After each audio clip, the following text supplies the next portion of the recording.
حضرت جابر رضی اللہ تعالیٰ عنہ سے روایت ہے، وہ فرماتے ہیں کہ ایک بار جنگ احد میں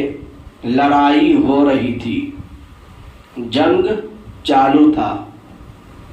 اور ہمارے ابا حضور اسی جنگ میں شریک تھے، یعنی جنگ میں لڑ رہے تھے۔ حضرت جابر رضی اللہ تعالیٰ عنہ بیان کرتے ہیں کہ جنگ احد میں لڑائی ہو رہی تھی، جنگ چالو تھا، اور ہمارے ابا حضور اسی جنگ احد میں لڑ رہے تھے۔ لڑتے لڑتے ہمارے ابا حضور شہید ہو گئے۔ جب جنگ احد میں ہمارے ابا حضور شہید ہو گئے تو میں نے اسی چٹیل میدان میں قبر کھود کر اپنے ابا حضور کو دفن کر دیا ہے۔ جیسے میں نے اپنے ابا حضور کو قبر میں لٹایا، اتنا ہی میں ایک اور صحابی رسول وہ بھی شہید ہو گئے۔ تو میں نے وقت کی کمی کی وجہ سے جنگ احد میں نے اپنے ابا حضور کو دفن کیا، اتنا ہی دیر میں ایک اور صحابی رسول وہ بھی شہید ہو گئے۔ تو میں نے وقت کی کمی کی وجہ سے میں نے دونوں کو ایک ہی قبر میں دفن کر دیا، یعنی اپنے ابا حضور کو اور ایک صحابی رسول جو شہید ہوئے اس کو بھی لے کر ایک ہی قبر میں دفن کر دیا، یعنی ایک قبر میں دو لوگوں کو دفن کر دیا۔ حضرت جابر رضی اللہ تعالیٰ عنہ فرماتے ہیں کہ میں نے دفن تو کر دیا مگر میرا دل بے چین رہا، میرا دل گھبراتا رہا، میں پریشان رہا کہ میں نے اپنے ابا حضور کے ساتھ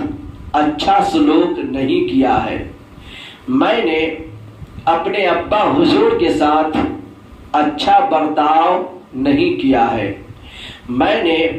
اپنے ابا حضور کے ساتھ اچھا کام نہیں کیا ہے۔ حضرت جابر رضی اللہ تعالیٰ عنہ فرماتے ہیں کہ میں سوچتا رہا کہ ایک روز جنگ احد کے اسی چٹیل میدان میں جاؤں گا اور اپنے ابا حضور کے قبر انور کو کھود کر پھر سے الگ الگ قبر بنا دوں گا۔ حضرت جابر رضی اللہ تعالیٰ عنہ کہتے ہیں کہ میں سوچتا رہا، سوچتے سوچتے 6 مہینے گزر گئے، سوچتے سوچتے 6 مہینے گزر گئے۔ جب 6 مہینے گزر گئے تو میں نے پکا ارادہ کیا اور جنگ احد کے اسی چٹیل میدان میں پہنچا۔ جنگ احد کے چٹیل میدان میں پہنچنے کے بعد میں نے اپنے ابا حضور کے قبر انور کے قریب پہنچا، اور پہنچ کر میں نے اپنے ابا حضور کے قبر انور کو کھودنا شروع کر دیا۔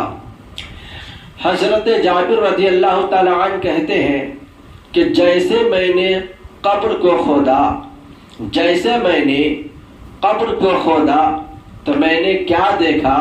کہ ہمارے ابا حضور ایسے لگ رہے ہیں جیسے میں نے آج ہی دفن کیا ہے، ایسے ہی چہرہ چمک رہا تھا، ایسے ہی کفن چمک رہا تھا۔ حضرت جابر رضی اللہ تعالیٰ عنہ کہتے ہیں کہ جس طریقے سے 6 مہینہ پہلے جب جنگ چالو تھا، لڑائی ہو رہی تھی،